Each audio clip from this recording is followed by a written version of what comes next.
Ja, lep pozdrav še v mojem imenu. Zdaj gremo malo na teren.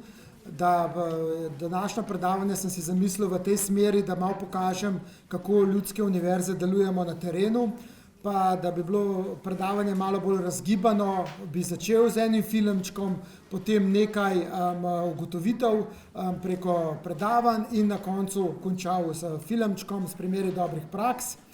Tako da bi predlagal, da kar začnemo, in sicer z javnim podjetjem oziroma z Ljubljanskim potniškim prometom, kjer je naš javni zavod izvajal tečaje tujih jezikov, prilagojene za voznike kavalirčkov, oziroma, če lahko rečem, kavalirji so mini avtobusi, ki vozijo po Ljubljani brezplačno, tako domačine kot turiste. Električni mini avtobusi, ki brezplačno, tudi to je treba poudariti, vozijo turiste po mestu Ljubljana in tudi domačine, ki ne morejo z avtom dostopati do samih svojih stanovanj.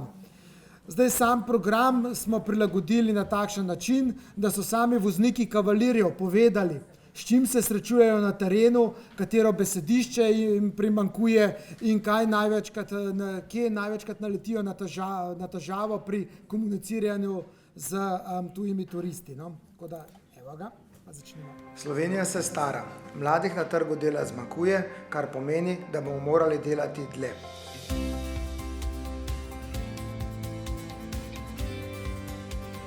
Cene Štupar je v letu 2016 pridobil projekt Pridobivanje temeljnih in poklicnih kompetenc. Sam projekt financira Evropski socialni sklad in Ministrstvo za izobraževanje, znanost in šport, kar pomeni, da je tako za udeležence kot za podjetja brezplačen. V okviru projekta v različnih podjetjih izvajamo različne programe, kot so jezikovni programi, računalniški programi, programi za razvoj komunikacijskih veščin ter številni drugi, ki jih delodajalci prepoznajo kot potrebne za razvoj kompetenc njihovih starejših zaposlenih, da so lahko kos potrebam dela. Dogaja se nam še ena velika sprememba. Živimo v 4. industrijski revoluciji, ki od zaposlenih zahteva dodatna znanja, dodatne sposobnosti, dodatne spretnosti. Da bomo znali živeti in delati v 4. industrijski revoluciji, pa je potrebno začeti vlagati v zaposlene, še posebej starejše. Tako smo se povezali tudi z javnim Ljubljanskim potniškim prometom LPP-jem, kjer so za voznike vozil na električni pogon, tako imenovanega kavalirja, prepoznali potrebo po izobraževanju italijanskega jezika. Kavalir je električno vozilo, namenjeno predvsem starejšim in pa turistom, ki se želijo zapeljati po mestnem jedru Ljubljane. Vozniki kavalirja se namreč dnevno srečujejo z italijanskimi turisti, zato je smiselno, da poznajo vse osnove italijanskega jezika. Pri sporazumevanju z njimi smo imeli veliko težav, zato so nam v podjetju LPP omogočili tečaj italijanščine. Ciljna skupina je prepoznana kot ranljiva iz razloga, ker bo morali delati dlje in drugače kot sedaj. Tako smo za njih pripravili izobraževanje italijanskega jezika s poudarkom na besedišču povezanim s turizmom. Tečaj je trajal 50 ur. V tem času sem se naučil osnove jezika, predstaviti kavalirja in pa pot, po kateri zapeljemo turista. Tako v osrednjoslovenski regiji obstajata dva konzorcija, ki nudita brezplačna izobraževanja in usposabljanja. Vse skupaj pa je v Sloveniji 17 takšnih konzorcijev. Sedaj lahko s turisti, ki govorijo italijansko, komuniciram bolj samozavestno in delo mi je veliko lažje.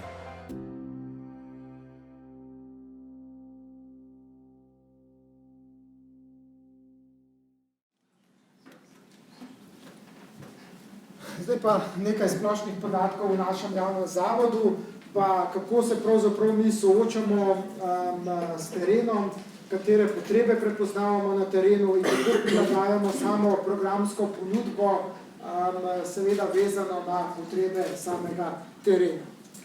Samo par besed o našem javnem zavodu. Cene Štupar je ustanovljen s strani Mestne občine Ljubljana, kar pomeni, da delujemo v osrednjoslovenski regiji in pokrivamo približno 500 000 prebivalcev Slovenije. smo ena od največjih organizacij za izobraževanje odraslih v Sloveniji.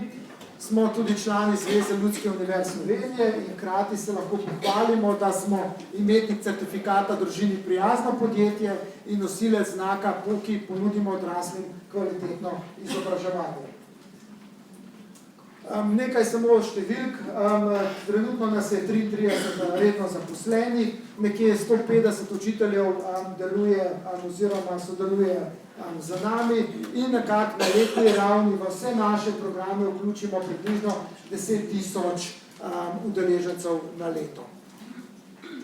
Zdaj, področje dela, ki ga pokriva naš javni zavod, in sicer pokrivamo osnovno šolo za odrasle in mladostnike. Naj povem, da s programom osnovna šola zdaj zadnjih par let tudi rešujemo kar perečo problematiko prihoda migrantov v tem najširšem obliki te besede. Tako da prosilce za azil vključujemo v osnovno šolo, v opismenjevanje od 1. do 4. razreda, da jih naučimo vsaj nekaj osnov slovenskega jezika, dokler ne dobijo status, v našem primeru status osebe za mednarodno zaščito, potem pa je ta oseba upravičena še do drugih programov. Tako da v zadnjih parih letih opažamo, da se nam je ta vpis v osnovno šolo za odrasle in mladostnike kar povečal. Potem imamo 13 različnih srednjih šol za odrasle, izvajamo nacionalne poklicne kvalifikacije, jezikovno šolo, zelo veliko, ker nekako nimamo, vse ljudske univerze, nimamo nekega stabilnega financiranja, nas zavezuje, da smo zelo pridni pri pridobivanju različnih projektov. Se pravi, da se lahko v glavnem financiramo in sfinanciramo vse svoje zaposlene prostore in tako naprej preko prijave na različne projekte. V zadnjih letih pa smo tudi preko Evropskega socialnega sklada pridobili nekaj projektov, in sicer to je večgeneracijski center, kjer se srečujejo različne generacije. Moram omeniti, da je sam večgeneracijski center izredno dobro obiskan, ne samo pri nas, mislim, da je 15 takih večgeneracijskih centrov razporejenih po celotni Sloveniji in s tem nekako omogočamo starejšim kvalitetnejše ostajanje in hkrati pride do različnih izmenjav znanj, izkušenj med mladimi, srednjo generacijo in starejšimi. In s tem tudi to medgeneracijsko sodelovanje, spodbujamo medgeneracijsko sodelovanje. Potem v letošnjem letu smo dobili karierni center za mlade, tudi konzorcijski projekt, se pravi na zahodu so z nami še Ljudska univerza Nova Gorica, Kranjski inkubator in Ljudska univerza Koper. Smisel tega kariernega centra za mlade pa je, da pridemo in svetujemo mladim med 6. in 19. letom, jasno zdravim pa še strokovnim delavcem in staršem. Izredno zanimiv projekt, tako da vas tudi vabim, da mogoče, če vas zanima kaj več, pogledate na spletne strani teh organizacij, partnerskih organizacij in boste videli, da je zadeva izredno zanimiva, posebej za mlade. In jasno, Ljubljana je neko središče, se je tudi pojavila problematika prihoda migrantov, smo spostavili tudi interkulturni center, ker preko različnih delavnic, preko učenja slovenskega jezika želimo, da tudi domači spoznavajo kulturo priseljencev in jasno priseljenci navade našega domačega prebivalstva. V zadnjih letih so prišle z Ministrstva za izobraževanje, znanost in šport smernice in sicer, da naj bi ljudske univerze pokrivale zaposlene. Se pravi, v prejšnjih letih smo bili malo bolj, bom rekel, naše sile imeli usmerjene v brezposelne, sedaj v zadnjih par let pa z novimi smernicami se strani ministrstva smo se pa lotili oziroma smo se specializirali tudi za delo z zaposlenimi in sicer smo pridobili 2 projekta, svetovanje za zaposlene, kjer smo mi konzorcijski partner, vodilni partner je organizacija CERDI Univerzum in pridobivanje temeljnih poklicnih kompetenc, kjer smo pa mi vodilni partner in partnerske organizacije ste jih prej videli v filmčku. V teh 2 projektih je že Katja malo prej govorila, tako da jaz veliko ne bi šel v podrobnosti, ampak samo, kaj sta ta 2 projekta. Cilj nam je, da gremo v podjetja in, bom rekel, navdušimo, če lahko to besedo uporabim, starejše od 45 let in manj izobražene. Se pravi, tukaj smo se na začetku soočali, za našo organizacijo govorim, z dvema problemoma. En problem je, da smo najprej mogli navdušiti kadrovsko službo oziroma samega direktorja, da je pravzaprav sploh dovolj, da pridemo v podjetje, in potem je prišel še drugi problem, kako navdušiti pravzaprav delavce, ki so se, vse veste, da ponavadi imajo neko slabo izkušnjo iz preteklega izobraževanja in moramo biti zelo, zelo pozorni, mi to kar imenujemo druga priložnost, da še te druge priložnosti ne zapravimo z neko slabo oziroma za nekvalitetno izvedbo. No? Tako da smo mogli kar veliko delati na informiranju, na motivaciji, da smo jih pravzaprav pridobili in lahko vključili v te naše programe. No? Drugi projekt je zelo podoben, gre pa bolj za svetovanje za zaposlene. Oba projekta sta med sabo povezana, oba projekta financirajo Evropski socialni sklad in Ministrstvo za izobraževanje, znanost in šport. In oba projekta se med sabo povezujeta. Najprej naredimo v podjetju oziroma pa zaposlenem neki svetovalni proces, kjer prepoznamo njegove kompetence, popišemo njegove kompetence in jasno na osnovi teh prepoznanih kompetenc osebe vključimo v nadaljno izobraževanje, da bo tam manjko pravzaprav nadoknadimo s tem izobraževanjem. En tak prav primer iz prakse ste videli pri samih kavalirjih. V zaključni film bo pa s podjetje Telemach. Podjetje Telemach je eden naših največjih ponudnikov internetne televizije in telefonije, pa boste tudi slišali njihov primer, kako je bilo pri njih. Zakaj pravzaprav so te projekti izrednega pomena? Te projekti so izrednega pomena zaradi zmanjševanja in staranja slovenskega prebivalstva, kar se že zdaj v tem trenutku pozna na ponudbi delovne sile. Pravzaprav v Sloveniji je že začelo kronično primanjkovati delovne sile. Posebno rečemo, smo imeli zdaj problem, kar dosti močno turistično sezono in smo zelo veliko slišali, da nam primanjkuje tako sobaric, natakarjev, kuharjev, pomočnikov kuharjev in tako naprej. Jasno, kaj na vse to lahko vpliva pomanjkanje, tudi upočasnitev produktivnosti in hkrati se tudi zelo spreminjajo izobraževalne potrebe. Kaj mene tudi vsak dan, ko poslušam, ko odprem kakšen časopis, slišimo te, bom rekel, visoko leteče naslove, umetna inteligenca, 4. industrijska revolucija, avtomatizacija, kakšne se besede slištejo, ne? Pravzaprav po drugi strani, mogoče se pol to vrnil, nam pa je raziskava PIAAC pokazala, da nekje 400.000 Slovencev ne razume dobro, kaj pravzaprav prebere. No? Tako da jaz mislim, da tukaj kot družba imamo problem. Ne moramo govoriti v teh, ne vse avtomatizirati, informatizirati, počejte sami, malo mi pomanjite, po drugi strani pa dejansko ljudje ne razumejo tistih osnovnih zadev, ki jih preberejo. No?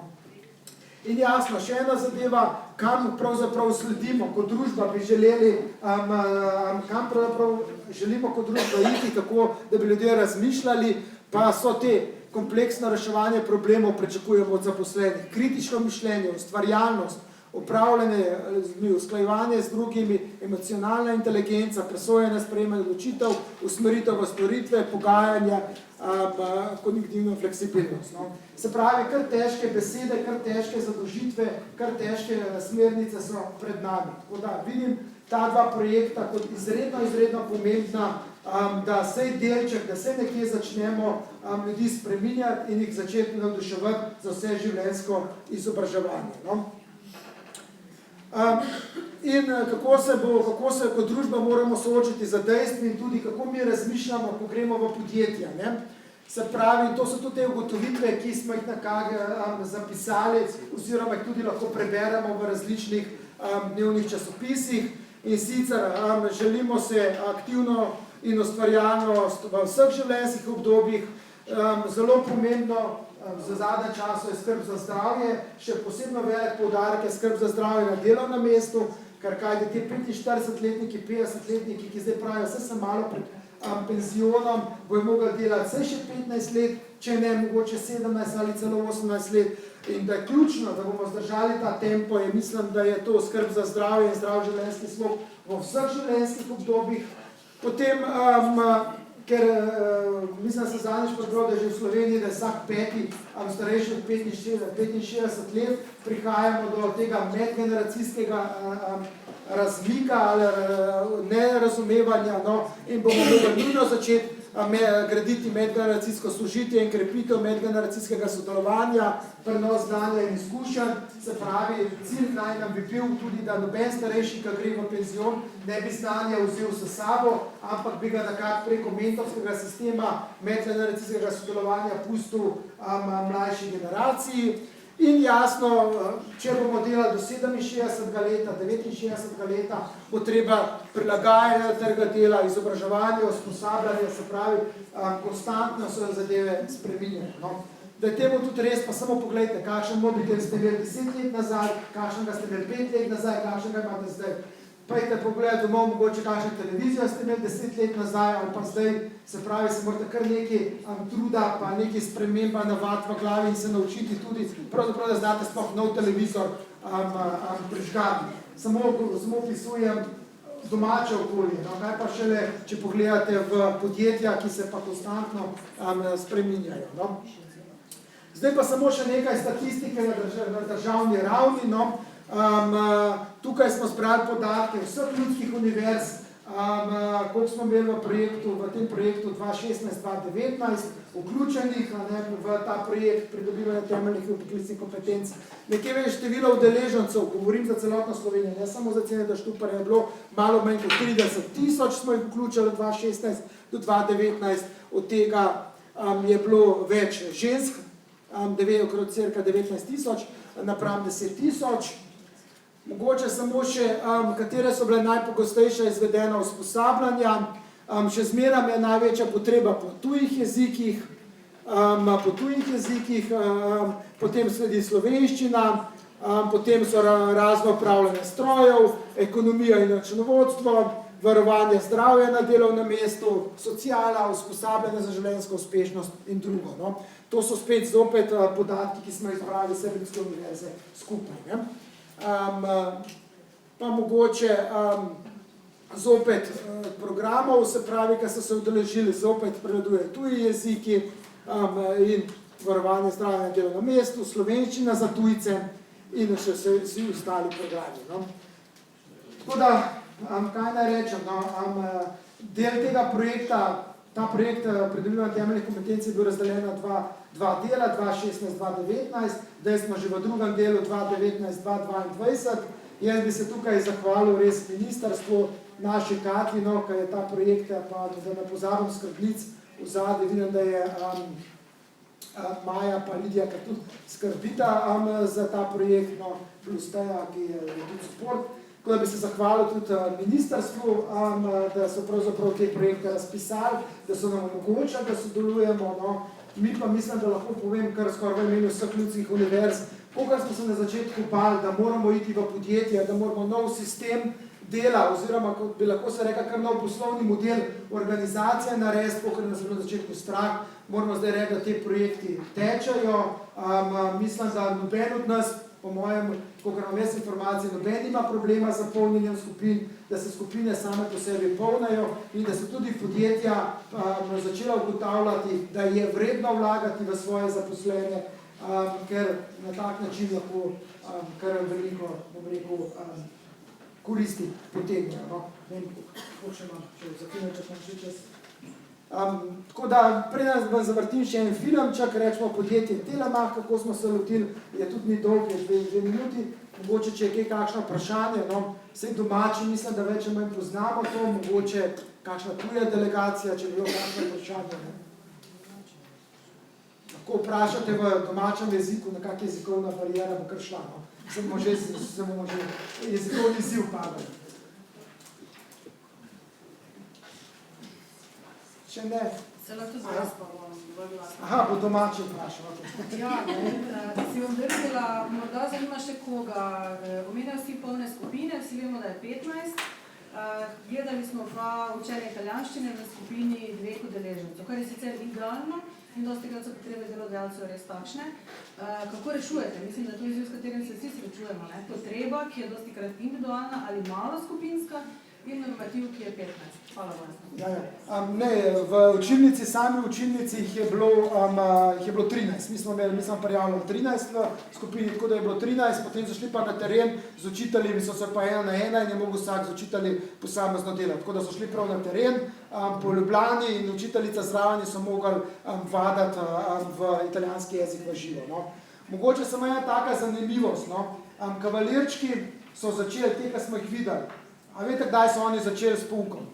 Oni so začeli ob 7:30 zjutraj, ker so mogli biti ob 7:30 so mogli biti na svojem delovnem mestu, to pa je v centru Ljubljane. No? In smo mislili, da ne bojo zdržali, ampak verjamete, pa ne, vsi so brez problema vstali, ob 5:30 zjutraj prišli in nekako do 8, preden smo potem se njihov delovni čas redno začel, bili prisotni na samem pouku in jasno tudi potem na tem terenu. No. To, kar smo pa videli, je bila pa tudi učiteljica zraven v njihovem času, v delovnem času, je bila tudi učiteljica zraven in jih je usmerjala in z njimi govorila. No. Tako da ja.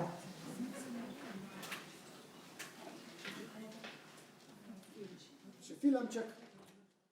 Telemach je vodilni alternativni operater in tretji največji ter najhitreje rastoči mobilni operater v Sloveniji.